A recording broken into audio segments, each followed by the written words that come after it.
Le vent d'automne portait l'odeur des feuilles mortes et la promesse de changement lorsque nos lèvres se sont rencontrées pour la première fois.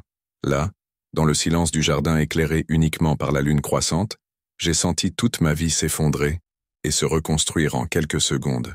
Les mains de Julien tremblaient en touchant mon visage, et j'ai su qu'il n'y avait pas de retour en arrière.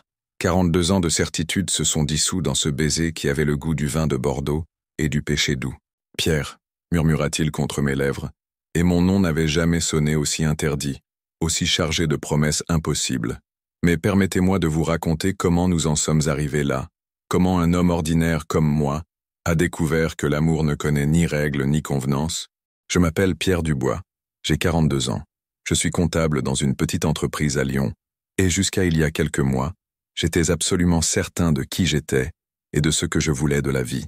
Marié à Amélie depuis 12 ans, père de Sophie, 15 ans, et de Thomas, 13 ans, ma routine était aussi prévisible que les saisons. Je me levais à 7 heures du matin, prenais un café avec des toasts à la confiture de fraises qu'Amélie préparait religieusement, l'embrassais sur le front avant d'aller au travail, et rentrais à 6h30 du soir pour dîner en famille. Notre maison en banlieue de Lyon était le portrait parfait de la classe moyenne française. Un jardin bien entretenu, une clôture en bois peinte en blanc, des rosiers qu'Amélie cultivait avec un dévouement presque maternel. Les voisins nous saluaient cordialement, nous participions au barbecue d'été de l'association du quartier, et nos plus grandes préoccupations tournaient autour des notes scolaires des enfants et de la planification des vacances annuelles en Provence. J'étais, par toutes les définitions possibles, un homme satisfait, pas riche mais à l'aise, pas follement heureux mais content. Amélie et moi avions construit quelque chose de solide ensemble. Ce n'était pas la passion des films, mais c'était réel, c'était à nous, et ça fonctionnait. Les vendredis étaient nos moments spéciaux. Après que les enfants étaient à monter dans leur chambre, nous ouvrions une bouteille de vin et discutions de la semaine, des projets pour le week-end, des petits détails du quotidien qui nous maintenaient connectés. Amélie s'appuyait toujours sur mon épaule, et je passais les doigts dans ses cheveux châtains, respirant son doux parfum de lavande. Notre intimité s'était transformée au fil des ans en quelque chose de confortable et prévisible. Nous faisions l'amour 2 fois par semaine, généralement les mardis et samedis, avec la même tendresse soigneuse qui caractérisait tout le reste de notre relation. Je l'embrassais lentement, elle soupirait doucement, et nous bougions ensemble dans une danse que nous connaissions par cœur. Ne vous méprenez pas, j'aimais ma femme. J'aimais la façon dont elle fredonnait en préparant le dîner, dont elle s'inquiétait sincèrement quand je rentrais tard du travail, dont ses yeux brillaient quand elle parlait des rêves qu'elle avait abandonnés pour élever notre famille. J'aimais Thomas courant dans le jardin après son chien, Max, et Sophie répétant pour les spectacles de l'école, sa voix, adolescente cherchant encore sa place dans le monde. C'était ma vie, et j'étais en paix avec elle, jusqu'à ce matin de septembre où tout a changé. C'était un vendredi particulièrement chargé au bureau, les rapports fiscaux du 3e trimestre devaient être rendus le lundi, et j'étais plongé dans des tableurs lorsqu'Amélie m'a appelé, sa voix empreinte d'une excitation que je n'avais pas entendue depuis longtemps. « Pierre, tu ne vas pas le croire. Nous avons de nouveaux voisins dans la maison des Moreau. » La maison d'à côté était vide depuis 4 mois, depuis que le vieux couple Moreau avait déménagé dans une maison de retraite. C'était une belle propriété, avec un jardin encore plus grand que le nôtre et une véranda donnant sur notre cuisine. Plusieurs familles l'avaient visitée, mais aucune ne s'était décidée jusqu'à présent. « Ah, vraiment? C'est bien, » répondis-je distraitement, toujours concentré sur les chiffres à l'écran. Ce sont un jeune couple, très élégant. Le mari est architecte, imagine, et elle travaille dans une galerie d'art en centre-ville. Je les ai vus quand ils déchargeaient le déménagement. Ils ont des meubles magnifiques, très modernes. Amélie s'enthousiasmait toujours pour les nouveautés du quartier. C'était elle qui organisait les fêtes de la communauté, qui apportait des gâteaux aux nouveaux arrivants, qui connaissait la vie de tout le monde dans notre rue tranquille. « Quel âge ont-ils » demandai-je, plus par politesse que par réel intérêt. On dirait la trentaine. Lui est très beau, Pierre, comme ces acteurs français classiques, tu vois, et elle est une rousse éblouissante. On dirait un mannequin. Quelque chose dans la voix d'Amélie me fit lever les yeux de l'écran de l'ordinateur. Il y avait une note d'admiration que j'entendais rarement quand elle parlait d'autres personnes. « Tu leur as déjà parlé ?» Je me suis juste présenté quand je leur ai apporté un gâteau de bienvenue. Il est très gentil. Il a un sourire. Mon Dieu, Pierre, il faut que tu les rencontres. Je les ai invités à dîner dimanche. Mon estomac se noua légèrement. Pas par jalousie, Amélie n'était pas du genre à me donner des raisons de l'être, mais pour une raison que je ne pouvais pas identifier. Peut-être juste la perspective de devoir faire la conversation avec des inconnus après une semaine épuisante. D'accord, ma chérie, ce sera bien de les rencontrer. En rentrant chez moi, je ne pouvais pas chasser de mon esprit l'excitation inhabituelle dans la voix d'Amélie.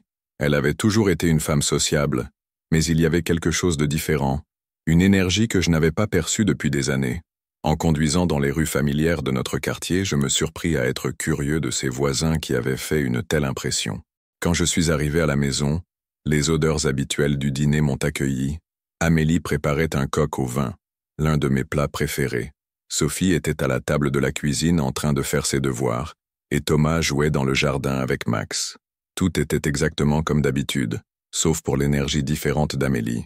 Alors, raconte-moi plus sur nos nouveaux voisins, dis-je en l'embrassant dans la nuque, une habitude que je gardais depuis nos fiançailles. Julien et Camille Moreau, répondit-elle, se tournant dans mes bras avec un sourire radieux. Julien vient du sud. Il a un accent provençal magnifique. Et Camille est parisienne, très sophistiquée. Ils se sont rencontrés à Marseille, quand elle organisait une exposition là-bas. Moreau, comme les anciens propriétaires? Coïncidence. Julien a dit que lorsqu'il a appris que la maison était en vente et que les anciens propriétaires portèrent le même nom, il l'a pris comme un signe. Amélie continua à parler des nouveaux voisins pendant le dîner, décrivant des détails sur la décoration qu'elle avait entreaperçue, les livres qu'elle avait vus sur les étagères, la collection de vinyles que Julien possédait apparemment. Sophie et Thomas écoutaient avec l'intérêt typique des adolescents, c'est-à-dire presque aucun, mais je me surpris à prêter attention à chaque mot. Ce soir-là, après que les enfants furent allés se coucher, Amélie et moi nous sommes installés sur le canapé avec notre bouteille de vin hebdomadaire. Elle s'appuya sur ma poitrine, et je passai la main dans ses cheveux comme toujours, mais mon esprit était étrangement agité. « Tu es nerveux pour le dîner de dimanche ?» demanda-t-elle, remarquant ma tension. « Ah, nerveux, juste... ça fait longtemps qu'on n'a pas reçu de nouvelles personnes. Ce sera bon pour nous, Pierre. Parfois, j'ai l'impression qu'on s'isole trop dans notre routine. » Ces paroles me frappèrent de manière inattendue. Amélie n'avait jamais exprimé d'insatisfaction avec notre vie, mais je réalisais qu'elle avait peut-être raison. Quand avions-nous fait quelque chose de spontané pour la dernière fois? Quand avions-nous parlé de quelque chose au-delà des factures, de l'école des enfants et des programmes télévisés? Tu as raison, admis-je, embrassant le sommet de sa tête. Ce sera bien de rencontrer de nouvelles personnes. Cette nuit-là, Amélie se blottit contre moi dans le lit avec plus d'intensité que d'habitude. Nous avons fait l'amour avec une passion que nous n'avions pas ressentie depuis des mois, et je me suis endormi avec l'étrange sensation que quelque chose allait changer dans notre vie soigneusement organisée. Je n'avais aucune idée à quel point c'était vrai. Le dimanche arriva avec cette lumière dorée typique du début de l'automne à Lyon. Amélie s'était levée tôt pour tout préparer avec la perfection qui la caractérisait. La table était dressée avec notre meilleure vaisselle en porcelaine, les fleurs du jardin arrangées dans le vase offert pour notre mariage, l'arôme du rôti de bœuf emplissant déjà la maison dès le matin. J'ai passé la journée dans un étrange état de nervosité anticipée. J'ai aidé Thomas avec un projet de science, joué aux cartes avec Sophie, lu mon journal habituel, mais rien ne parvenait à calmer l'agitation qui grandissait dans ma poitrine à mesure que l'heure approchait. À 6 heures du soir, Sophie apparut dans le salon avec une robe que je ne connaissais pas. « Tu es jolie, hein, ma chérie ?» dis-je. Et c'était vrai. Ma fille grandissait et devenait une jeune femme magnifique, avec les yeux bleus de sa mère et mes cheveux sombres. Maman m'a dit de bien m'habiller pour faire bonne impression aux voisins. Thomas descendit peu après, se plaignant de la chemise formelle qu'Amélie avait insisté pour qu'il porte. À 13 ans, il préférait 1000 fois ses sweats à capuche ample et ses baskets sales de trop jouer au football. « C'est juste pour une soirée, mon fils », dis-je, ajustant sa cravate. « Et qui sait, peut-être qu'ils ont des hobbies intéressants à partager avec toi. » À cette heure précise, Amélie apparut dans l'escalier avec une robe bleu marine qui mettait en valeur ses yeux et un maquillage plus élaboré que d'habitude. Elle était rayonnante, et je ressentis une pointe de fierté en la voyant ainsi. Ma femme était vraiment une belle femme. « Tu es magnifique », dis-je, lui offrant mon bras. « Merci, mon amour. Toi aussi, tu es très élégant. » J'avais choisi une chemise blanche et un pantalon noir formel. Rien de très élaboré, mais je me sentais bien. Jusqu'à ce moment, ce n'était qu'un dîner avec de nouveaux voisins. Rien de plus. À 7h15, la sonnette retentit. Amélie courut presque pour ouvrir et je la suivis avec Sophie et Thomas. Quand elle ouvrit la porte, mon monde s'arrêta. Devant nous se tenait un couple qui semblait tout droit sorti d'un magazine de décoration française. La femme, Camille, me rappelai-je, était vraiment éblouissante. des cheveux roux ondulés tombant sur les épaules, une robe vert émeraude qui épousait parfaitement ses courbes, un sourire confiant et élégant. Mais ce fut lui qui fit battre mon cœur de manière inexplicable. Julien Moreau était, sans exagérer, l'homme le plus beau que j'avais vu dans la vraie vie. Grand, avec des cheveux châtains légèrement ondulés qui donnaient envie de les toucher, des yeux d'un vert profond qui semblaient garder des secrets, et un sourire qui transformait complètement son visage. Il portait une chemise en lin blanc qui laissait deviner un corps athlétique et un pantalon en dénime, sombre qui lui allait parfaitement. « Bonsoir », dit-il, et sa voix avait exactement l'accent provençal qu'Amélie avait décrit, musical, chaleureux, enveloppant. « Je suis Julien, et voici ma femme, Camille. » Il tendit la main vers moi et quand nos doigts se touchèrent, je ressentis une décharge électrique parcourir tout mon corps. Ses yeux rencontrèrent les miens pendant une seconde, qui sembla une éternité, et je vis quelque chose là-dedans. Une étincelle de reconnaissance, peut-être, ou une sympathie instantanée. « Pierre », parvins-je à dire, ma voix sonnant étrangement rauque. « Enchanté de vous rencontrer. » Camille embrassa Amélie sur les joues avec une familiarité sincère, tandis que Julien saluait Sophie et Thomas avec l'attention respectueuse que les adolescents reçoivent rarement des adultes. Thomas, en particulier, sembla impressionné quand Julien mentionna avoir vu le vélo BMX dans le jardin et lui demanda ses figures préférées. « Apportez les boissons à l'intérieur », dit Amélie, endossant le rôle d'hôtesse parfaite. « Julien, Pierre peut te montrer notre petite cave au sous-sol si le vin t'intéresse. » Mon cœur fit un bond. Rester seul avec lui? Si vite? Mais avant que je puisse protester ou trouver une excuse, Julien souriait déjà avec enthousiasme. Ce serait fantastique. Je suis un amateur, mais pas un expert. Nous descendîmes au sous-sol, et l'espace qui m'avait toujours semblé spacieux devint soudain intime avec sa présence. Julien examina ma petite collection avec un intérêt sincère, posant des questions intelligentes sur les différentes régions et millésimes. « Tu as un château neuf du pape de 2015, » dit-il, touchant délicatement une des bouteilles. C'était un millésime exceptionnel. « Tu connais la région ?» demandai-je, essayant de garder une voix normale tout en observant ses mains longues et élégantes. « J'ai grandi à 1 heure de là. Mon grand-père avait une petite vigne. » Il se tourna vers moi, et nos yeux se rencontrèrent à nouveau. « Peut-être qu'un jour nous pourrions ouvrir cette bouteille ensemble, et je te raconterai des histoires de la région. » Il y avait quelque chose dans sa voix, une suggestion subtile, une invitation qui allait au-delà de la simple courtoisie de voisin. Ou était-ce juste mon imagination? « Bien sûr, » répondis-je, la gorge sèche. « Ce serait génial. » Nous remontâmes, et le dîner se déroula de manière étonnamment naturelle. Camille et Amélie découvrirent une passion commune pour la littérature française contemporaine, tandis que Julien captivait Thomas et Sophie avec des histoires sur ses projets architecturaux les plus insolites. Mais tout au long de la soirée, je sentais ses yeux sur moi. Pas de manière constante ou évidente, mais à des moments précis, quand je riais à l'une de ses blagues, quand je servais plus de vin, quand je gesticulais en expliquant quelque chose sur mon travail. Et chaque fois que nos regards se croisaient, je ressentais cette même décharge électrique du salut initial. « Pierre travaille dans la même entreprise depuis 15 ans, » disait Amélie avec fierté. « Il est très respecté là-bas.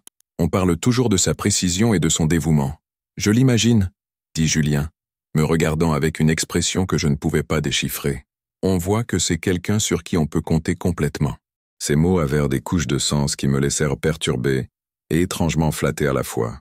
La soirée avança avec des conversations sur les voyages, la culture, les projets futurs. J'appris que Julien avait vécu à Barcelone pendant 2 ans, qu'il parlait couramment l'espagnol et l'italien, qu'il avait conçu une maison écologique primée en Corse. Camille s'avéra être une femme intelligente et spirituelle, avec une connaissance impressionnante de l'art contemporain. C'étaient des gens intéressants, sophistiqués, le genre de couple qui élargirait nos horizons sociaux. Amélie était visiblement ravie, faisant des projets pour les présenter aux autres voisins, suggérant des sorties ensemble, posant rapidement les bases d'une amitié durable. Quand vint l'heure du dessert, une tarte tatin qu'Amélie avait préparée spécialement, Julien insista pour aider à servir. Dans la cuisine, alors que j'atteignais les assiettes sur une étagère haute, je sentis sa présence derrière moi. « Je peux aider ?» offrit-il, se tenant si près que je pouvais sentir la chaleur de son corps. « Bien sûr, » dis-je, lui passant les assiettes. Pendant un instant, nos doigts se frôlèrent à nouveau, et cette fois, il était impossible d'ignorer l'intensité de la sensation. Julien s'arrêta de bouger, ses yeux fixés sur les miens, et je sentis comme si l'air de la cuisine était devenu dense. chargé d'une énergie que je ne savais pas nommer. « Pierre », dit-il à voix basse, et mon nom sur ses lèvres sonna complètement différent de ce que j'avais toujours entendu. « Les assiettes », murmurai-je. Il cligna des yeux comme s'il sortait d'une transe et s'éloigna, portant les assiettes à la salle à manger. Je restai dans la cuisine quelques secondes, essayant de reprendre mes esprits, le cœur battant si fort que je craignais que tout le monde puisse l'entendre. Quand je revins à table, Amélie me lança un regard interrogateur. Elle remarquait toujours quand quelque chose me perturbait, mais je lui souris de manière rassurante et rejoignis la conversation sur les meilleurs restaurants de Lyon. Le reste de la soirée passa rapidement. Vers 11 heures, Julien et Camille prirent congé avec des promesses de rendre l'invitation bientôt. Il y eut des baisers sur les joues, des poignées de main, des remerciements chaleureux pour l'hospitalité. Mais quand Julien me salua pour partir, il retint ma main un peu plus longtemps que nécessaire et dit « J'espère qu'on pourra discuter plus bientôt, Pierre. J'ai le sentiment qu'on a beaucoup en commun. » Après leur départ, Amélie était rayonnante pendant que nous nettoyions la cuisine ensemble. Quel couple merveilleux, n'est-ce pas, Pierre? Julien est tellement intéressant et Camille est charmante. Sophie était fascinée par ses histoires sur Paris, et Thomas n'arrêtait pas de poser des questions sur l'architecture. Oui, acquiesçai-je, essuyant les assiettes mécaniquement. Ils sont très agréables. Agréables. Pierre, ils sont extraordinaires. Ça faisait longtemps qu'on n'avait pas rencontré des gens comme ça. Ils vont apporter une nouvelle énergie à notre vie. Cette nuit-là, allongée à côté d'Amélie qui dormait paisiblement, je ne pouvais pas fermer les yeux. Mon esprit repassait sans cesse les moments du dîner. Le sourire de Julien, le son de sa voix, le frôlement de ses doigts, cet instant dans la cuisine où il semblait que quelque chose de fondamental avait changé entre nous. J'essayais de me convaincre que j'exagérais, que c'était juste l'impact de rencontrer des gens nouveaux et intéressants après tant de temps immergés dans la routine. Mais au fond de mon cœur, je savais que c'était plus que ça, quelque chose que je ne pouvais pas nommer, mais qui avait le pouvoir de bouleverser complètement le cours de ma vie soigneusement planifiée. Quand je finis par m'endormir, il était plus de 2 heures du matin et mes rêves étaient peuplés d'yeux verts et de sourires, qui promettaient des mystères que je ne savais pas si j'avais le courage de déchiffrer. Chers auditeurs, ceci n'était que la première partie du voyage de Pierre. Si vous ressentez les mêmes émotions que lui, si vous êtes curieux de savoir comment cette rencontre transformera sa vie, laissez vos commentaires et réactions. L'amour véritable trouve toujours son chemin, mais ce n'est pas toujours le chemin auquel on s'attend. Les jours suivants, la soirée furent une torture silencieuse d'attente et de déni. J'essayais de reprendre ma routine habituelle, me lever à 7 heures, café avec Amélie, travail, retour à la maison, dîner en famille, mais tout semblait différent, comme si je vivais la vie de quelqu'un d'autre. Le lundi matin, alors que je prenais mon café habituel, j'entendis le bruit d'une porte se refermant dans la maison d'à côté. Mon cœur s'accéléra instantanément, et je me surpris à courir vers la fenêtre de la cuisine qui donnait sur le jardin des voisins. Julien sortait de chez lui, vêtu d'un costume gris qui épousait parfaitement son corps grand et élégant. Il portait une mallette en cuir marron et marchait avec l'assurance de quelqu'un qui connaît sa propre valeur. Pendant un instant, il s'arrêta au milieu du jardin et regarda directement vers notre fenêtre. Nos yeux se rencontrèrent à travers la vitre et il sourit, un sourire lent, intime, comme si nous partagions un secret. Il leva la main en un salut désinvolte, mais ses yeux disaient bien plus. « Pierre, tu vas bien ?» La voix d'Amélie me ramena à la réalité. « Bien sûr », répondis-je, m'éloignant rapidement de la fenêtre. Je regardais juste s'il allait pleuvoir aujourd'hui. Elle s'approcha et regarda par la fenêtre aussi. « Oh, c'est Julien, comme il est élégant. » Camille m'a dit qu'il avait une réunion importante aujourd'hui pour un projet à Marseille. Toute cette semaine, je développais une obsession pathétique pour tout signe de mouvement dans la maison d'à côté. Je savais exactement à quelle heure Julien partait au travail, quand il rentrait, quand il allumait les lumières de son bureau au 2e étage. Certaines nuits, je voyais sa silhouette à travers les rideaux entr'ouverts, apparemment en train de travailler tard sur ses projets. Le mercredi, je ne pus plus résister. J'inventais une excuse pour tailler la haie qui séparait nos jardins, quelque chose que j'avais repoussé pendant des mois. Je mis mes vêtements les plus décontractés, mais ceux que je savais qui me mettaient en valeur, et sortis dans le jardin vers 7 heures du soir, l'heure où j'avais remarqué que Julien arrosait habituellement ses plantes. Je n'eus pas à attendre longtemps. 15 minutes plus tard, j'entendis la porte arrière s'ouvrir et il était là, avec un simple t-shirt blanc et un jean, tenant un tuyau d'arrosage. Il semblait encore plus attirant en tenue décontractée, plus accessible, plus réel. « Bonsoir, Pierre », lança-t-il souriant largement. « Tu travailles dur dans le jardin ?»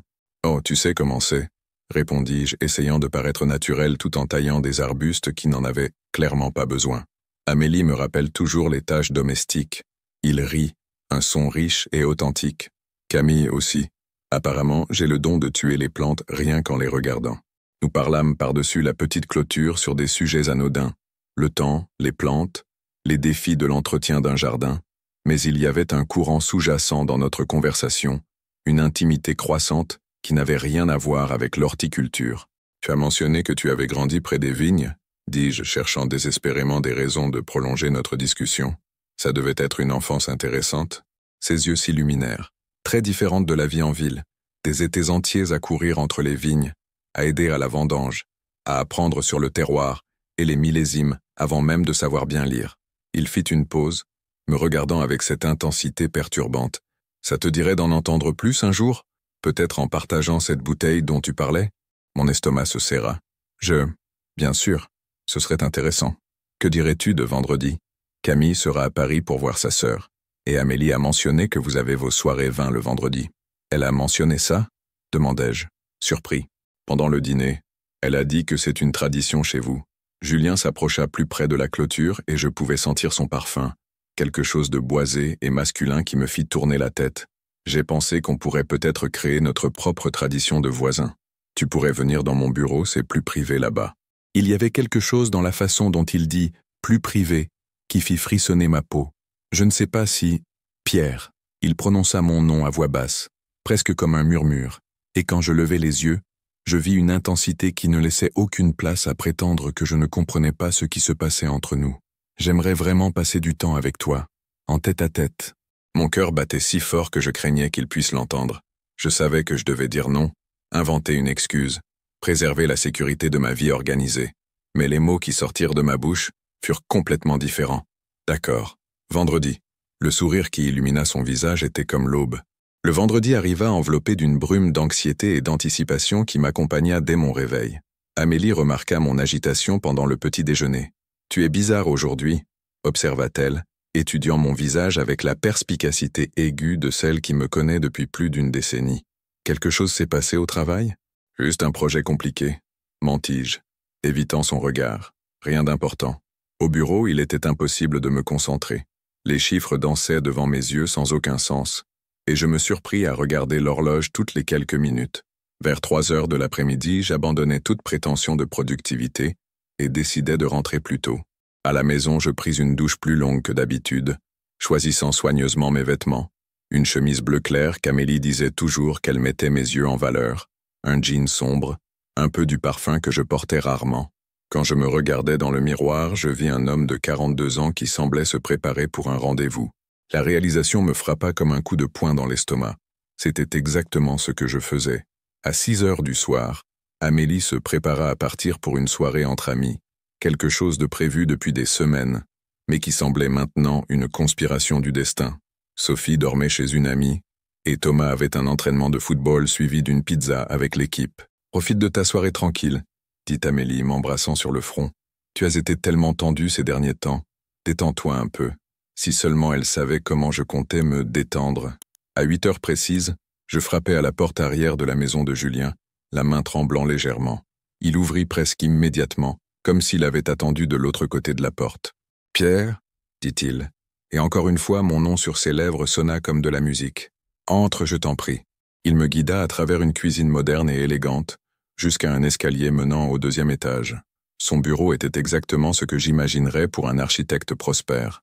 Des murs couverts de plans architecturaux, une immense table à dessin, des étagères remplies de livres sur le design et l'art, une paroi entière de fenêtres offrant une vue panoramique sur le quartier.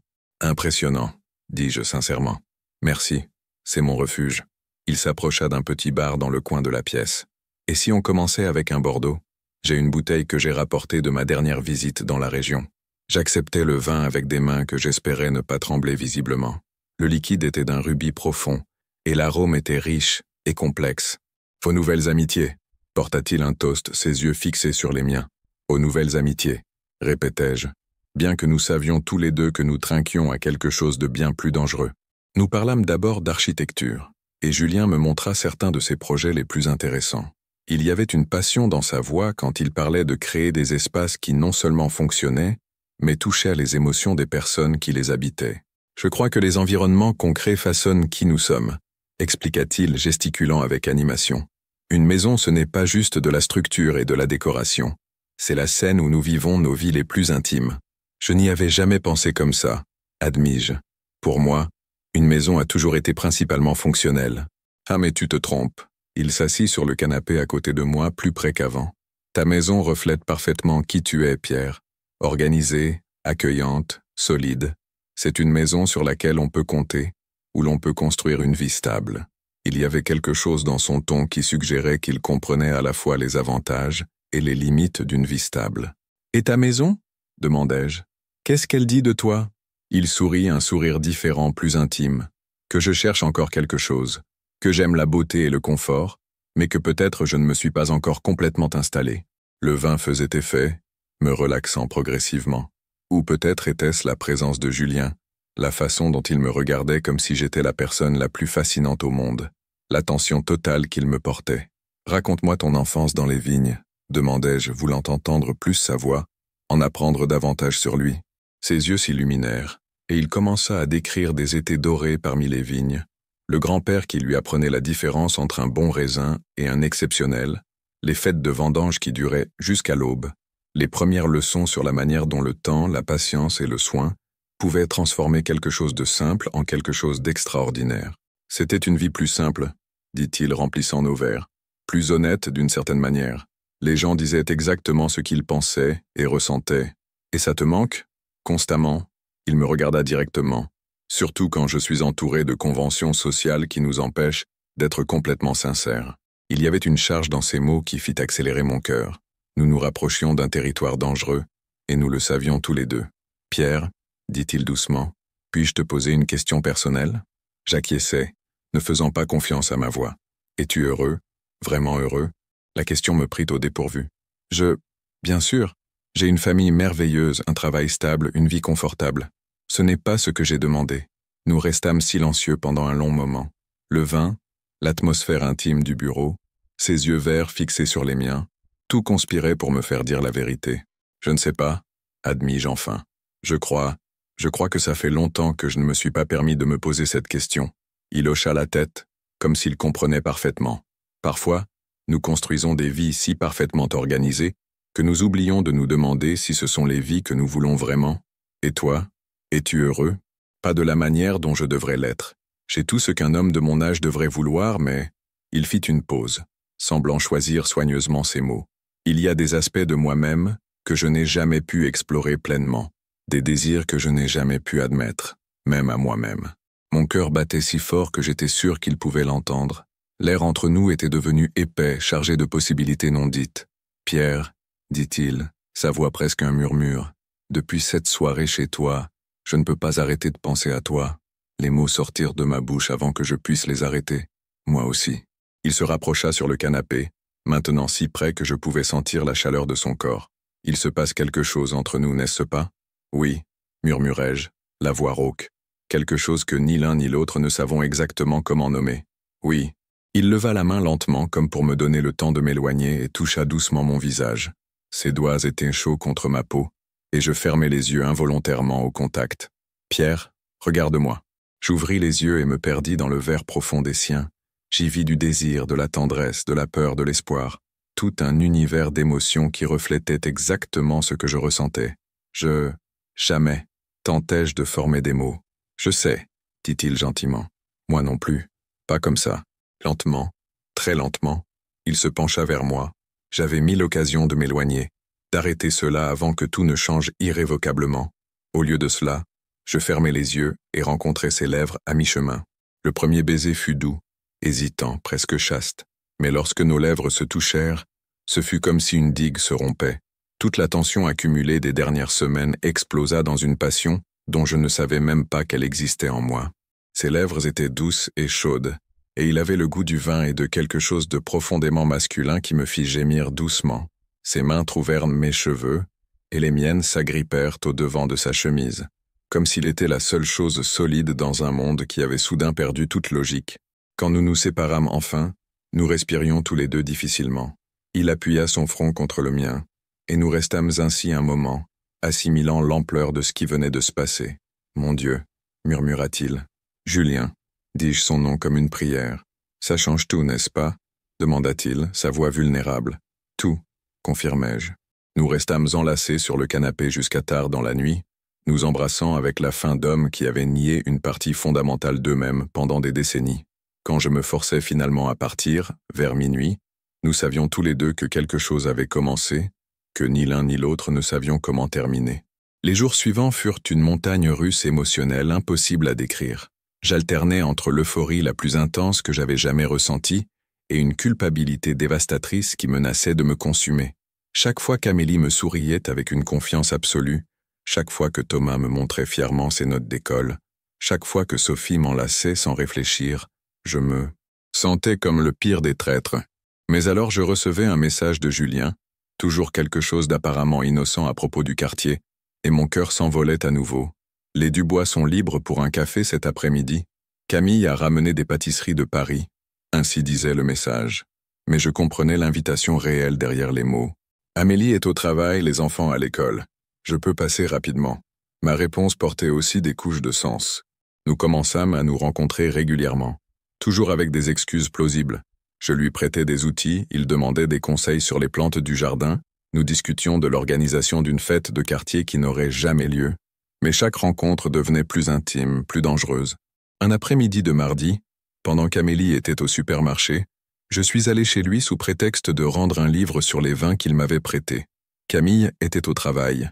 Les rues étaient de vide, et la réalité que nous étions complètement seuls était à la fois électrisante et terrifiante. « Entre » dit-il, ouvrant la porte avant même que je ne frappe, comme s'il m'attendait depuis la fenêtre. Dans le salon, la tension entre nous était presque palpable. Nous essayâmes de parler de choses normales, le temps, le travail, les projets pour le week-end, mais nos voix sonnaient étranges, forcées. « Pierre » dit-il finalement, interrompant mon monologue insensé sur les rapports fiscaux. « Arrête. » « Arrêtez quoi ? De faire semblant de ne pas ressentir exactement la même chose que moi en ce moment. » Je le regardais, vraiment, et vis que ses yeux étaient sombres de désir, sa respiration légèrement accélérée, ses mains serrées en poing, comme s'il se retenait physiquement. « Julien, je rêve de toi toutes les nuits, » dit-il, la voix rauque. Je me réveille en pensant à ce que ce serait de t'embrasser encore, de te toucher, d'apprendre chaque centimètre de ton corps. Ces mots étaient comme du feu sur ma peau. On ne peut pas, on ne doit pas. Je sais, il s'approcha, et je ne reculais pas. Mais je le veux tellement que ça fait mal physiquement. Moi aussi, admis-je. Ma résistance s'effondrant complètement. Cette fois, quand nous nous embrassâmes, il n'y avait plus d'hésitation. Ses mains explorèrent mon corps avec une urgence qui égalait la mienne, et je me perdis complètement dans la sensation d'être désiré avec une telle intensité. Je n'avais jamais rien ressenti de tel à cette passion qui consumait tous mes sens. Quand nous nous arrêtâmes, nous tremblions tous les deux, les vêtements froissés, les lèvres gonflées de tant de baisers. « Il faut que je parte », dis-je, bien que chaque fibre de mon être criait de rester. Je sais, il ajusta ma chemise avec des gestes intimes et soigneux. Mais Pierre, ça ne va pas disparaître. Ce qu'on ressent l'un pour l'autre ne va pas s'évaporer, juste parce qu'on décide de l'ignorer. Il avait raison, et je le savais. Mais je n'étais pas prêt à affronter les implications. Dans les semaines qui suivirent, nous développâmes une danse prudente de rencontres volées et de messages secrets. Julien m'envoyait des textos pendant la journée, parfois juste un mot, « tu me manques », parfois des poèmes qu'il trouvait et qui lui rappelaient nous, parfois simplement, « je pense à toi en ce moment ». Je créai un faux contact dans mon téléphone, João Plombier, pour cacher notre communication. La paranoïa était constante, mais il y avait aussi l'euphorie de vivre quelque chose d'aussi intense et secret. Un après-midi de jeudi, Amélie rentra à la maison plus tôt que prévu et me trouva souriant à mon téléphone. « Tu as l'air heureux », observa-t-elle, m'embrassant sur la joue. « De bonnes nouvelles du travail ?»« Juste, une bonne journée », répondis-je, rangeant rapidement mon portable. Mais elle avait remarqué quelque chose. Pendant le dîner, elle m'étudia avec cette expression que je connaissais si bien, celle de quelqu'un essayant de résoudre un puzzle. « Pierre, tu es différent ces dernières semaines. » Mon cœur s'arrêta. « Différent comment ? Je ne sais pas exactement. Plus léger, peut-être. Comme si tu gardais un bon secret. » Elle sourit. « Je ne me plains pas. Ça faisait longtemps que je ne t'avais pas vu aussi animé. » L'ironie était cruelle. Amélie était heureuse parce que je semblais heureux, sans savoir que mon bonheur venait d'une trahison qui pourrait détruire notre famille. Ce soir-là, après qu'elle se fût endormie, je sortis silencieusement dans le jardin. La lumière du bureau de Julien était allumée, et je pouvais voir sa silhouette travailler. Comme s'il sentait mon regard, il regarda par la fenêtre et me vit. Pendant un instant, nous restâmes ainsi, nous regardant à travers la distance qui séparait nos maisons. Puis il disparut de la fenêtre, et 2 minutes plus tard, mon téléphone vibra. Jardin. Maintenant. Mon cœur s'accéléra. C'était de la folie, bien trop risqué, mais j'étais déjà en train de descendre les escaliers avant d'avoir fini de lire le message. Il me retrouva près de la clôture qui séparait nos propriétés, vêtu seulement d'un peignoir sombre. Sous la lumière de la lune, il semblait une apparition, irréelle et tentant. C'est de la folie, murmurai-je. Je sais, murmura-t-il en retour, mais je ne pouvais pas dormir en sachant que tu étais si près. Nous nous embrassâmes à travers les barreaux de la clôture, ses mains sur mon visage, les miennes dans ses cheveux. C'était inconfortable et merveilleux à la fois, cet amour volé dans l'obscurité. Je veux être avec toi pour de vrai, dit-il contre mes lèvres. Pas juste ces moments volés. Julien. Camille part à une conférence à Nice la semaine prochaine, 3 jours. Et tu as mentionné qu'Amélie prévoyait de rendre visite à sa mère à Toulouse. Ma respiration s'arrêta. Tu suggères... Je suggère qu'il est peut-être temps qu'on découvre exactement ce que ça signifie pour nous. Je savais que je devais dire non. Je savais que j'étais sur le point de franchir une ligne sans retour. Mais en regardant ses yeux dans l'obscurité, voyant mon propre désir reflété là-dedans, je m'entendis dire « Oui ». Son sourire était comme l'aube. « Alors je réserverai le voyage », dit-il. 3 jours, Pierre.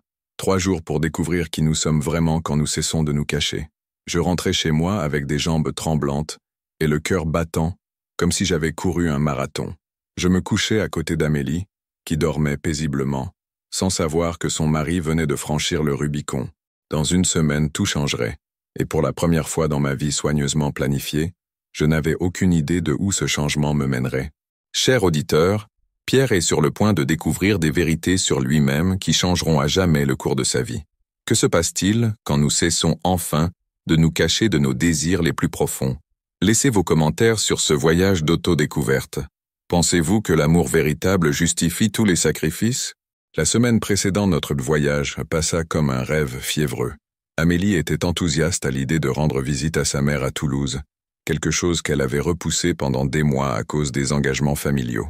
Sophie et Thomas resteraient avec leurs grands-parents paternels, une tradition qu'ils adoraient toujours pour les histoires de leur grand-père et les attentions de leur grand-mère. « Ce sera bon pour toi aussi d'avoir quelques jours seul », dit Amélie le mardi, pendant qu'elle préparait ses bagages. « Tu as tellement travaillé ces derniers temps, tu pourras te détendre, lire ces livres qui prennent la poussière, peut-être même cuisiner quelque chose de différent juste pour toi. » L'ironie de ces mots me coupa comme un couteau. « Oui », parvins-je à répondre. « Ce sera revitalisant. » La nuit avant le départ d'Amélie, nous fîmes l'amour avec une intensité que nous n'avions pas connue depuis des mois. Elle était particulièrement affectueuse, murmurant des mots d'amour à mon oreille, et je me perdis en elle en essayant désespérément de me rappeler pourquoi notre vie ensemble avait été suffisante pendant tant d'années. Mais même dans les bras de ma femme, avec son corps chaud pressé contre le mien, mon esprit me trahissait avec des images d'yeux verts et de sourires qui promettaient des mystères que je n'avais jamais explorés. « Je t'aime, Pierre », murmura-t-elle contre ma poitrine. « Je t'aime aussi », répondis-je automatiquement, me haïssant pour la façon dont ces mots sonnaient vides, bien qu'ils fussent vrais d'une manière que je ne comprenais plus. Le lendemain matin, je fis mes adieux à Amélie à la gare. Elle était rayonnante, excitée à l'idée de quelques jours avec sa mère, planifiant des visites aux marchés locaux et de longues discussions sur la vie et la famille. « Prends soin de toi », dit-elle, m'embrassant longuement, « et ne survive pas juste de pizza surgelée pendant mon absence.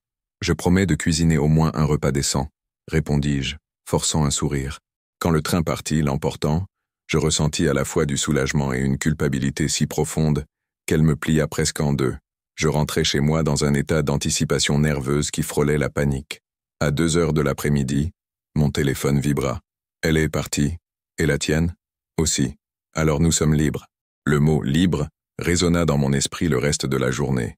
Libre pour quoi exactement?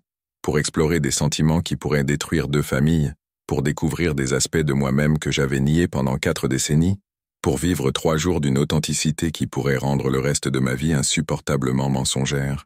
À 7 heures du soir, je frappais à la porte de Julien. Cette fois, pas de prétexte ni d'excuse.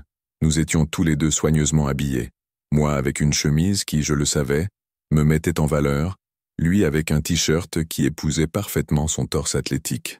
Il était évident que nous nous étions tous les deux préparés pour cette soirée, comme s'il s'agissait d'un vrai rendez-vous, parce que c'était exactement ça. « Entre », dit-il, ses yeux brillants d'un mélange de désir et de nervosité qui reflétaient exactement ce que je ressentais. La maison semblait différente sans la présence de Camille, plus masculine, plus intime. Julien avait préparé un dîner simple mais élégant. Coq au vin, du pain français frais, une salade de roquettes avec une vinaigrette à la moutarde et une bouteille de Bordeaux que je reconnus comme particulièrement chère. « Tu as cuisiné tout ça ?» demandai-je, impressionné. « J'ai passé toute la journée à le préparer », admit-il, semblant presque timide. « Je voulais que notre première soirée ensemble soit spéciale. Notre première soirée ensemble. » Je répétais les mots, les savourant. « Ça sonne tellement interdit, réel, » corrigeai-je. Pour la première fois en semaine, ça sonne réel. Nous dînâmes lentement, savourant chaque bouchée, chaque gorgée de vin, chaque moment de conversation intime. Julien me parla de son enfance, du père absent qui l'avait forcé à grandir trop vite, des premiers indices qu'il était différent des autres garçons, des années de déni et des tentatives pour s'intégrer aux attentes sociales. « J'ai épousé Camille parce qu'elle était parfaite sur le papier », confessa-t-il. « Belle, intelligente, issue d'une famille respectable. Je pensais que si je pouvais aimer une femme comme elle, je me prouverais à moi-même que j'étais normal. Et tu y es arrivé? L'aimer? À ma manière, oui. C'est une personne merveilleuse, elle ne mérite pas d'avoir un mari qui lutte constamment contre sa propre nature. » Il me regarda intensément. « Et toi, aimes-tu Amélie ?»« De tout mon cœur, » répondis-je honnêtement. « Mais pas de la manière dont je devrais, pas de la manière dont elle mérite. Et ça fait de nous des monstres? Je ne sais pas, admis-je. Peut-être que ça fait juste de nous des humains. » Après le dîner, nous nous installâmes dans le salon, où Julien avait allumé quelques bougies. L'atmosphère était intime, romantique d'une manière que ni l'un ni l'autre n'avions connue dans nos vies soigneusement construites. « Pierre, » dit-il doucement, s'asseyant à côté de moi sur le canapé, « nous pouvons encore arrêter. Si tu veux rentrer chez toi, faire comme si rien de tout ça n'était arrivé, je comprendrai. » Je le regardais, vraiment, et vis un homme qui, comme moi, avait passé des décennies à nier une partie fondamentale de lui-même. Je vis de la peur, de l'espoir, du désir, de la vulnérabilité. Je vis quelqu'un qui pouvait me comprendre de manière dont je ne savais même pas que j'avais besoin d'être compris. « Je ne veux pas arrêter », murmurai-je. Et alors nous nous embrassions à nouveau, mais cette fois sans l'urgence désespérée des rencontres précédentes. C'était lent, exploratoire, rempli d'une tendresse qui fit mal à mon cœur. Ses mains tracèrent le contour de mon visage, comme si elles mémorisaient chaque ligne, chaque courbe. « Tu es beau », murmura-t-il contre mes lèvres, et personne ne m'avait jamais appelé beau auparavant. Amélie me disait parfois « beau », mais cela semblait toujours plus une affection conjugale qu'un désir réel. « Julien », dis-je son nom comme une prière, « veux-tu monter avec moi ?» Ma réponse fut de l'embrasser plus profondément. La chambre de Julien était une extension de sa personnalité, élégante, accueillante, pleine de détails, qui parlait d'un homme qui valorisait la beauté et le confort. Des livres d'architecture se mêlaient à des volumes de poésie, des photos de paysages provençaux partagèrent l'espace avec des plantes qui prospéraient sous la lumière filtrée des rideaux en lin. Mais rien de tout cela ne m'importait quand il m'attira doucement dans ses bras. Nous fîmes l'amour avec l'urgence d'hommes qui avaient attendu des décennies pour découvrir cette partie d'eux-mêmes, mais aussi avec une tendresse qui me surprit. Chaque toucher, chaque baiser, chaque murmure semblait porter le poids de toutes les années que nous avions perdues à vivre des vies à moitié. Après, allongé nu entre les draps blancs, je traçais des cercles paresseux sur la poitrine de Julien pendant qu'il passait les doigts dans mes cheveux. « À quoi penses-tu » demanda-t-il à voix basse. « Que j'ai 42 ans et que je ne savais pas que je pouvais ressentir ça. Et qu'est-ce que ça ?»« Complet » répondis-je après un moment. « Pour la première fois de ma vie, je me sens complet. » Il embrassa le sommet de ma tête. Moi aussi, et je n'ai jamais été aussi terrifié. Nous passâmes les 3 jours suivants dans une bulle d'intimité qui semblait exister hors du temps et de la réalité. Nous cuisinions ensemble, parlions pendant des heures de tout et de rien, faisions l'amour avec une passion qui me coupait le souffle. Julien me montra des films français que je n'avais jamais vus, lut des extraits de poèmes qui le touchaient, partagea des rêves architecturaux, qu'il n'avait jamais confié à personne. Moi, de mon côté, je parlais de mon enfance dans une famille où les émotions étaient rarement exprimées, de comment j'avais construit toute ma vie autour de la stabilité, parce qu'elle m'avait toujours semblé hors de portée, des moments de solitude profonde que je ressentais même entouré de ma famille. Tu ne t'es jamais autorisé à être vulnérable, observa-t-il la deuxième nuit, alors que nous étions allongés dans le jardin à regarder les étoiles, couverts seulement d'une couverture légère. La vulnérabilité m'a toujours semblé dangereuse, admis-je. Si tu ne t'exposes pas, tu ne peux pas être blessé. Mais tu ne peux pas non plus être vraiment aimé. Ces mots restèrent suspendus dans l'air nocturne, chargés d'implications que ni l'un ni l'autre n'étions prêts à verbaliser complètement. Le troisième matin, je me réveillai en premier et restai à observer Julien dormir. Sous la douce lumière de l'aube, avec les cheveux en désordre et les lèvres entr'ouvertes, il semblait plus jeune, plus vulnérable. Mon cœur se serra avec la réalisation que dans quelques heures, notre bulle de fantaisie éclaterait et nous devrions retourner à nos vies réelles. « Bonjour, Marbo », dit-il sans ouvrir les yeux, un sourire jouant sur ses lèvres. « Comment savais-tu que j'étais réveillé? Je peux sentir quand tu me regardes. Ça fait frissonner ma peau. » Nous fîmes l'amour une dernière fois ce matin-là, avec l'urgence désespérée de personnes qui savent que quelque chose de précieux est sur le point de se terminer. Après, nous restâmes enlacés en silence, tous deux perdus dans des pensées que nous ne savions pas comment partager. « Pierre, dit-il enfin, sa voix sérieuse, il faut qu'on parle de ce qui se passe maintenant. Je sais, je ne peux pas retourner à faire semblant de ne pas ressentir ça. Je ne peux pas retourner à vivre un mensonge. Moi non plus, admis-je. Mais je ne sais pas non plus comment vivre avec la vérité. Alors nous le découvrirons ensemble. » Avant que je puisse répondre, nous entendîmes le bruit d'une voiture s'arrêtant devant la maison. Mon sang se glaça. « Ah, on attendait quelqu'un ?» demandai-je. Julien sauta du lit et regarda par la fenêtre. Son expression changea complètement. « C'est Camille, » dit-il, la panique dans la voix. « Elle est revenue un jour plus tôt. Le monde s'effondra autour de moi. Je commençais à m'habiller frénétiquement, mais je pouvais déjà entendre la clé dans la serrure de la porte d'entrée. « Julien, je suis rentré. » La voix de Camille résonna dans la maison. « Qu'est-ce qu'on fait ?» murmurai-je désespérément. Mais il était trop tard. Les pas montèrent l'escalier, et la porte de la chambre s'ouvrit avant que nous puissions réagir. Camille s'arrêta sur le seuil, son expression passant lentement de la surprise à la compréhension, et enfin à une douleur qui me coupa comme un couteau. « Ah, mon Dieu !» murmura-t-elle, sa main volant pour couvrir sa bouche.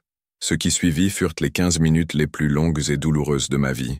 Camille, après le choc initial, se transforma en une figure de dignité blessée qui était bien pire que n'importe quelle explosion de colère. « Depuis combien de temps ?» demanda-t-elle, sa voix trop contrôlée pour être naturelle. Julien et moi finîmes de nous habiller dans un silence gênant. Je voulais disparaître, me dissoudre dans l'air, me réveiller et découvrir que tout était un rêve terrible. « Camille, je peux expliquer ?» commença Julien. « Depuis combien de temps ?» répéta-t-elle plus fermement. « Quelques semaines, » admit-il, mais ces 3 jours seulement ont été réels. Elle me regarda alors, et je vis dans ses yeux bleus un mélange de pitié, de mépris et quelque chose qui ressemblait presque à de la compréhension. « Pierre, Amélie est-elle au courant ?»« Non, » murmurai-je. « Vas-tu lui dire ?» La question me prit au dépourvu. « Je ne sais pas. »« Eh bien, » dit Camille, s'asseyant dans le fauteuil de la chambre avec une prudence étudiée. « Vous devrez décider rapidement, parce que je ne vais pas vivre un mensonge. Je ne vais pas faire semblant de n'avoir rien vu. Je ne vais pas sourire et discuter comme une voisine en sachant que mon mari préfère le mari de la voisine. »« Oh Camille, s'il te plaît. » Julien fit un pas vers elle, mais elle leva la main pour l'arrêter. « Ne me touche pas, » dit-elle avec un calme glacial. « Plus jamais. » Nous restâmes silencieux pendant un moment qui sembla une éternité. Enfin, Camille parla à nouveau. « Vous avez 24 heures pour décider comment vous allez gérer ça. Si demain soir vous n'avez pas parlé aux personnes concernées, je le ferai. »« Tu le dirais à Amélie ?» demandai-je, horrifié. « Elle a le droit de savoir quel genre d'homme elle a choisi comme père de ses enfants. » La froide cruauté de ces mots me frappa comme un coup de poing. « Camille, je n'ai jamais voulu blesser personne. »« Mais tu l'as fait, » m'interrompit-elle. « Tu m'as blessé, tu blesseras Amélie, et tu blesseras tes propres enfants. Alors ne viens pas me dire que tu ne voulais blesser personne. Vous saviez exactement les conséquences de vos choix. » Elle avait raison, bien sûr. Nous avions été égoïstes, lâches, irresponsables. Mais cela ne rendait pas nos sentiments moins réels ou moins dévastateurs. « Je m'en vais, » annonçai-je, incapable de supporter plus longtemps le poids de son regard accusateur. « Pierre !» m'appela Julien alors que j'atteignais la porte. Je me tournai pour le regarder, et je vis mon propre désespoir reflété dans ses yeux. Nous devons parler. Ce soir, j'acquiesçai en silence et sortis, passant devant Camille sans oser la regarder à nouveau dans les yeux. Chez moi, je marchais de long en large comme un animal en cage. La maison semblait étrange sans la présence familière d'Amélie et des enfants, trop silencieuse, trop vide, trop pleine des fantômes de celui que j'étais avant de découvrir qui j'étais vraiment. À 9 heures du soir, Julien apparut à ma porte arrière. Il semblait avoir vieilli de 10 ans en quelques heures. « Comment va-t-elle » demandai-je. Dévasté, en colère, déterminé. Il passa la main dans ses cheveux avec frustration. « Pierre, elle ne plaisante pas, elle va le dire. Alors nous devons le dire en premier. Es-tu prêt pour ça ?» La question resta suspendue entre nous. Étais-je prêt à détruire ma famille, à affronter l'horreur dans les yeux d'Amélie, à expliquer à Sophie et Thomas que leur père n'était pas celui qu'ils pensaient? Non, admis-je. Mais nous n'avons pas le choix, n'est-ce pas? Il y a toujours un choix, Pierre. Nous pouvons mettre fin à ceci maintenant. Tu peux dire à Amélie que c'était un moment de faiblesse, que c'est fini, que ça ne se reproduira plus jamais. Est-ce que c'est ce que tu veux? Il me regarda avec une intensité qui me fit trembler. Non, je veux m'enfuir avec toi. Je veux me réveiller à tes côtés tous les matins pour le reste de ma vie. Je veux construire une vraie vie avec toi, pas voler dans des moments secrets. Julien. Mais je sais aussi que ça nous coûtera tout à tous les deux. Nos familles, notre réputation, notre sécurité financière, peut-être même nos enfants. Alors, que faisons-nous? Nous choisissons, dit-il simplement. Nous choisissons entre une vie authentique qui pourrait nous coûter tout, ou une vie sûre qui nous coûtera notre âme. Nous passâmes la nuit à parler, à peser les options, à imaginer des scénarios. À l'aube, j'avais pris la décision la plus difficile de ma vie. Amélie rentra de Toulouse un jeudi après-midi ensoleillé, rayonnante et détendue. Elle avait apporté de la confiture faite maison par sa mère, des histoires amusantes sur les ragots de la petite ville, et une énergie renouvelée qui rendait ce que j'étais sur le point de faire encore plus brutal. « Tu m'as manqué », dit-elle, m'embrassant chaleureusement. « La maison n'est pas la même sans toi, et maman n'a pas arrêté de demander quand nous reviendrons la voir. »« Amélie, » dis-je, ma voix tremblant légèrement, « il faut qu'on parle. » Quelque chose dans mon ton fit s'effacer son sourire. « Qu'est-ce qui s'est passé? Quelque chose avec les enfants? » « Les enfants vont bien. C'est à propos.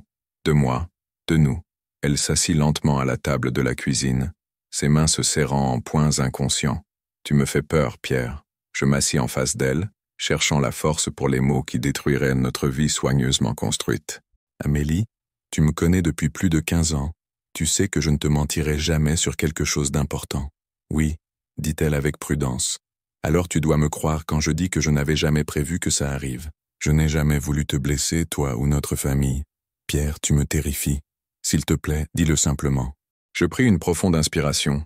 Je suis amoureux de Julien. Le silence qui suivit fut assourdissant. Amélie me regarda comme si j'avais parlé dans une langue étrangère, assimilant lentement le sens des mots. « Amoureux » répéta-t-elle enfin. « De Julien. Notre voisin Julien. Oui, tu es... Elle ne put finir la phrase. Je ne sais pas ce que je suis, Amélie. Je sais juste que je n'ai jamais rien ressenti de tel pour lui. Les larmes commencèrent à couler sur son visage, et chacune d'elles fut comme un poignard dans mon cœur. Vous avez... Oui, murmurai-je. Elle laissa échapper un sanglot qui ressemblait à celui d'un animal blessé. Où? Chez lui, pendant que tu étais à Toulouse. 3 jours, dit-elle, sa voix se brisant. 3 jours entiers à prétendre être quelque chose que tu n'es pas, me laissant faire des plans pour notre avenir pendant que tu étais... Amélie, je t'aime. Je t'ai toujours aimé, mais pas de la manière dont je devrais, pas de la manière dont tu mérites. Ne me dis pas ce que je mérite, explosa-t-elle, se levant brusquement. Ne t'avise pas de me dire ce que je mérite après m'avoir trahi avec notre voisin. Elle avait tout à fait le droit d'être furieuse. J'avais attendu de la colère, des cris, même de la violence physique. Mais ce qui suivit me brisa complètement. Amélie s'effondra sur la chaise et commença à pleurer. Pas des larmes de colère, mais de pure tristesse, comme si elle pleurait la mort de notre mariage. « Pourquoi » demanda-t-elle entre les sanglots. « Qu'est-ce que j'ai fait de mal? N'étais-je pas assez bien? Ne t'ai-je pas aimé assez ?»« Non » dis-je désespérément, m'agenouillant à côté de sa chaise. « Tu as été parfaite, Amélie. Tu as été tout ce qu'un homme pourrait vouloir d'une épouse. Le problème a toujours été moi. Alors pourquoi ne me l'as-tu pas dit? Pourquoi m'as-tu laissé croire que nous étions heureux? Parce que je ne le savais pas.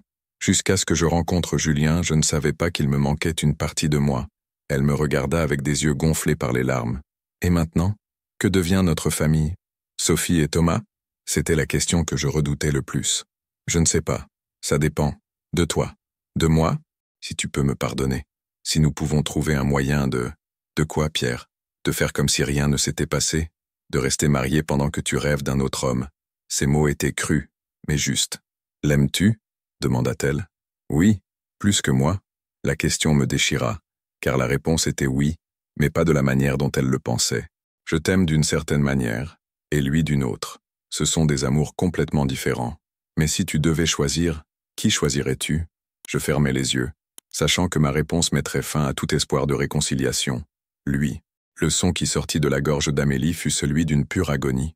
Elle se leva et marcha vers la fenêtre, regardant le jardin où nous avions été heureux pendant tant d'années. « Je veux que tu quittes cette maison », dit-elle sans se retourner. « Amélie, ce soir, je ne veux pas que les enfants te voient quand ils rentreront demain.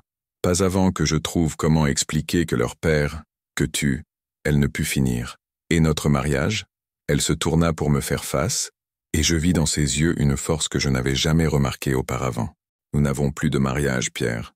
Peut-être que nous n'en avons jamais vraiment eu, mais ne t'inquiète pas, je ne t'empêcherai pas de voir Sophie et Thomas.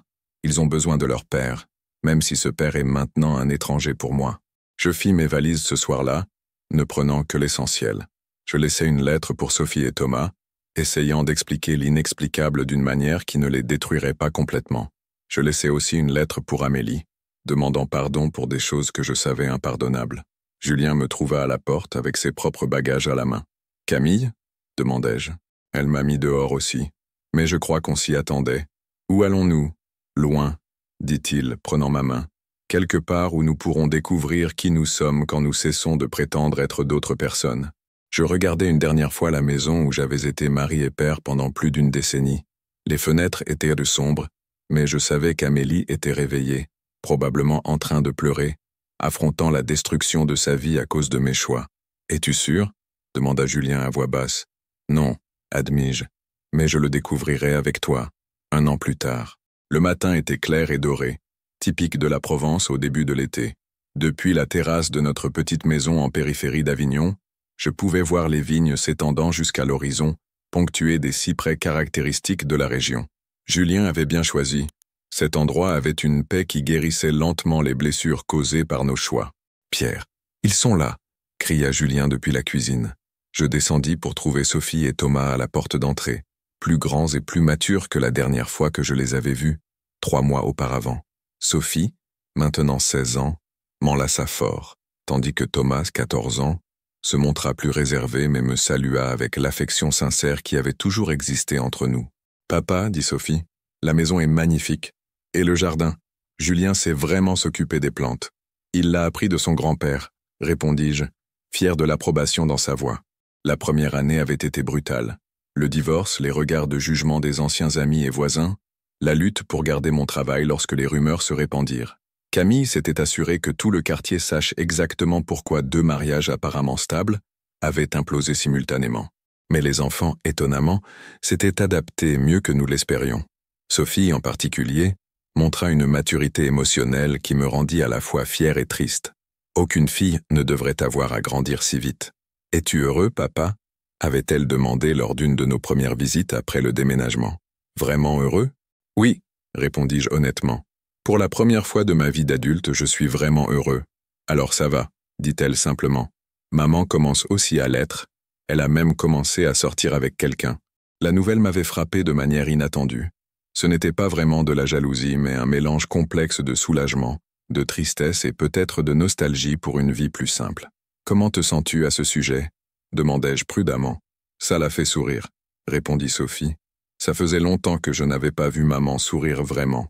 Maintenant, en regardant mes enfants explorer notre nouvelle maison, discutant avec animation avec Julien de ses derniers projets architecturaux, je ressentis une profonde gratitude pour la manière dont les choses avaient tourné. « Pierre », Julien apparut à mes côtés, passant son bras autour de ma taille dans un geste qui était devenu naturel au fil des mois. « Ta sœur vient d'arriver avec les enfants. » Ma sœur Claire avait été l'une des rares personnes de la famille à ne pas me condamner complètement. « L'amour, c'est l'amour », dit-elle quand je lui parlais de Julien. « Je ne peux pas prétendre tout comprendre, mais je vois comment tu le regardes. » Je ne t'ai jamais vu regarder Amélie comme ça. Le jardin se remplit bientôt de voix et de rires. Outre Claire et ses enfants, vinrent quelques voisins que nous avions rencontrés depuis le déménagement, un couple d'amis artistes de Julien, et même mon ancien patron, qui était devenu un ami étonnamment fidèle. Et puis, dans une surprise qui me laissa sans voix, je vis Amélie sortir d'une voiture avec un homme que je ne connaissais pas, probablement le nouveau petit ami dont Sophie avait parlé. « Tu l'as invité ?» demandai-je à Julien, stupéfait. Sophie a demandé si elle pouvait. Elle a dit qu'elle pensait que c'était important que nous apprenions tous à être une famille élargie, pour le bien des enfants. Ma fille de 16 ans était plus sage que nous tous. Amélie et moi nous saluâmes avec la courtoisie prudente que nous avions développée au cours de l'année, respectueuse, mais gardant une distance. Elle semblait aller bien, peut-être plus mince, mais avec une sérénité dans les yeux que je n'avais pas vue depuis des années. « Pierre, » dit-elle, regardant autour du jardin où nous avions installé des tables sous les arbres. « Vous avez construit quelque chose de beau ici. Merci d'être venu. Je sais que ce n'était pas facile. Les enfants en avaient besoin. Et moi, j'avais besoin de voir que tu vas bien. Et toi, vas-tu bien ?» Elle regarda l'homme à ses côtés, un professeur de littérature d'apparence aimable qui souriait patiemment pendant que Thomas lui expliquait quelque chose sur le football. « J'apprends à l'être, » dit-elle. « Jean-Luc est un homme bien, différent de toi, mais bon à sa manière. Je suis heureux pour toi, Amélie. Vraiment. Je sais. » Elle fit une pause, regardant là où Julien parlait avec animation avec Sophie de ses projets universitaires. « Il te rend heureux. Beaucoup. Alors ça en valait la peine. Toute la souffrance, toute la confusion, toutes les larmes. Si à la fin vous avez trouvé ce dont vous aviez besoin, alors ça en valait la peine. » Ces mots me touchèrent d'une manière que je n'avais pas anticipée. L'après-midi se déroula avec une naturalité surprenante. Les enfants jouaient, les adultes discutaient, et lentement, la tension initiale laissa place à quelque chose qui pourrait, éventuellement, devenir une sorte de famille élargie, non traditionnelle, peut-être même scandaleuse selon les normes conventionnelles, mais fonctionnelle et pleine d'amour. Quand le soleil commença à se coucher, peignant le ciel d'oranges et de roses, Julien demanda l'attention de tous. « Je veux vous remercier tous d'être venus aujourd'hui, » dit-il, sa voix légèrement tremblante. « Cette dernière année a été difficile pour nous tous.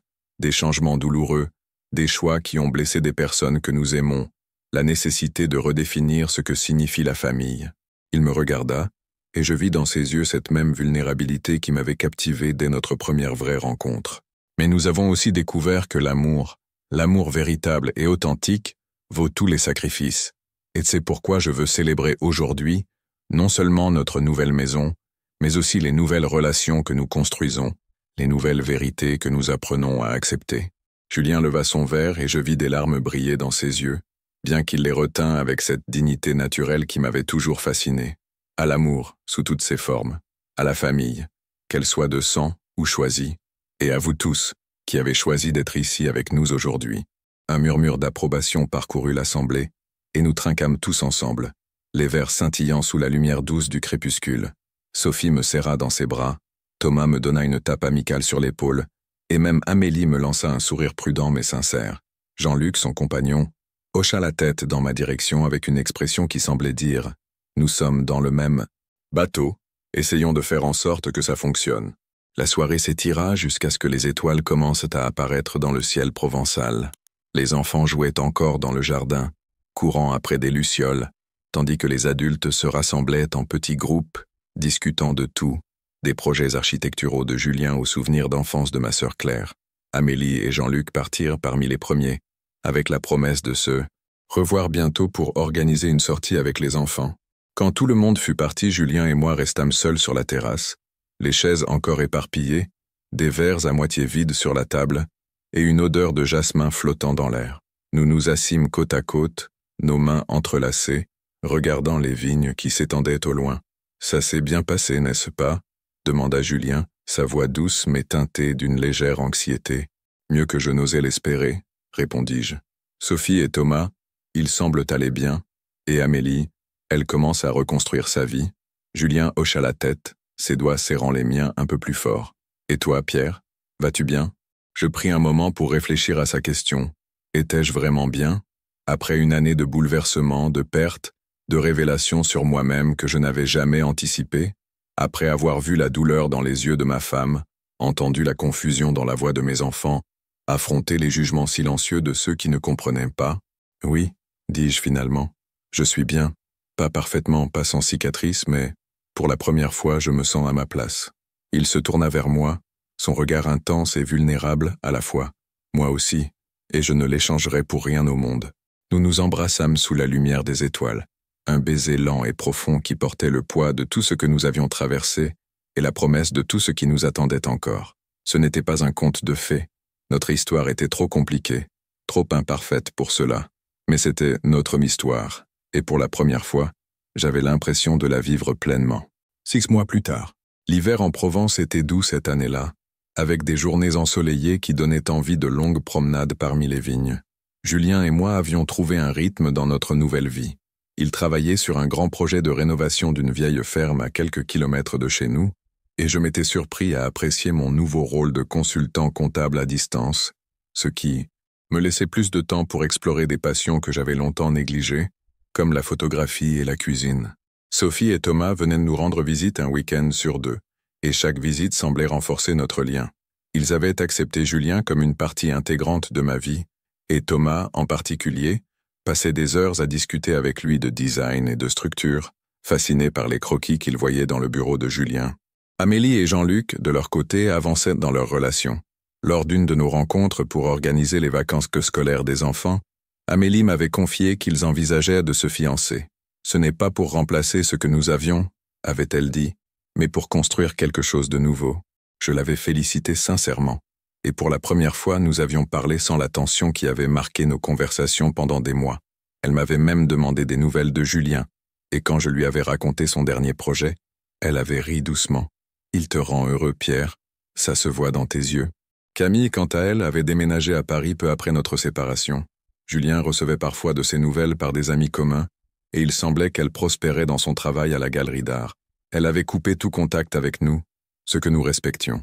La douleur que nous lui avions causée était encore trop fraîche, et nous savions qu'il lui faudrait du temps pour guérir.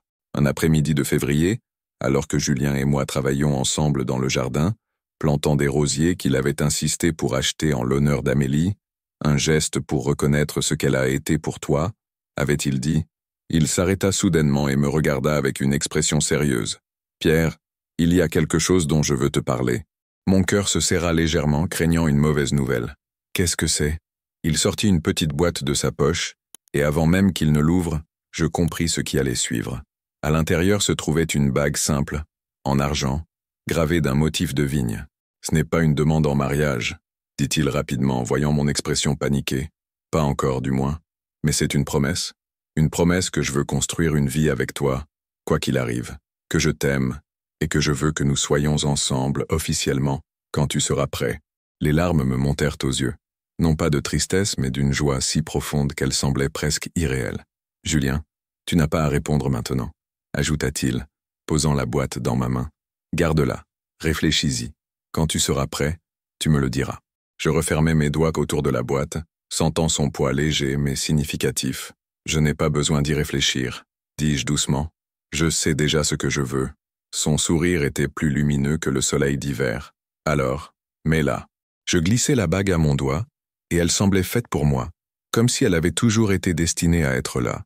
Nous nous embrassâmes, entourés des rosiers à peine plantés, et pour la première fois, je sentis que le futur, bien qu'incertain, était plein de promesses. Épilogue. 5 ans plus tard, je me tiens sur la même terrasse regardant Sophie, maintenant une étudiante de 21 ans, discuter avec Julien de ses projets pour une maîtrise en littérature. Thomas, 19 ans, est devenu un passionné d'architecture, et il travaille comme stagiaire dans le cabinet de Julien, absorbant chaque leçon avec une avidité qui me rend fier.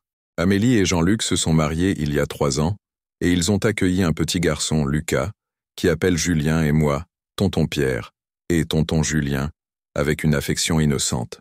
Nous nous voyons régulièrement, partageant des repas et des moments qui, bien qu'empreints d'une histoire compliquée, sont devenus une source de chaleur et de connexion. Julien et moi nous sommes mariés l'année dernière, dans une cérémonie simple entourée de nos proches et des vignes, qui ont été témoins de tant de nos moments. Ce n'était pas parfait, il y avait encore des regards de jugement, des murmures de ceux qui ne comprenaient pas, mais c'était à nous et cela suffisait. En regardant Julien rire avec Sophie, Je me rends compte que l'amour véritable ne suit pas toujours un chemin droit ou facile. Il est désordonné, douloureux, parfois dévastateur, mais il est aussi transformateur, libérateur, et d'une beauté qui vaut tous les sacrifices. « À quoi penses-tu » demande Julien s'approchant de moi avec ce sourire qui me fait encore chavirer. « À tout ce que nous avons traversé pour arriver ici » dis-je prenant sa main. « Et à combien je t'aime » Il embrasse ma tempe, et nous restons ainsi, regardant notre famille, imparfaite, non conventionnelle, mais nôtre. Chers auditeurs, l'histoire de Pierre et Julien nous rappelle que l'amour véritable demande du courage, des sacrifices et une volonté d'embrasser l'inconnu. Merci d'avoir suivi ce voyage. Partagez vos propres histoires d'amour et de découverte de soi dans les commentaires. Après tout, c'est dans nos vérités les plus profondes que nous trouvons notre chemin.